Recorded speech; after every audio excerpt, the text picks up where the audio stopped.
The loud king woke up to snow, snow on the kingdom's doors. He smiled. The cold was heavy, visible, and visibility mattered.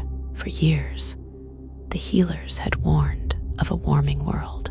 The loud king hated listening, so he pointed at the snow and laughed. "Look," he said, "the world is freezing." The crowd nodded, because cold can be felt, and truth, when complicated, cannot. The loud king decided the healers were liars. He called their warnings a trick. The snow became proof.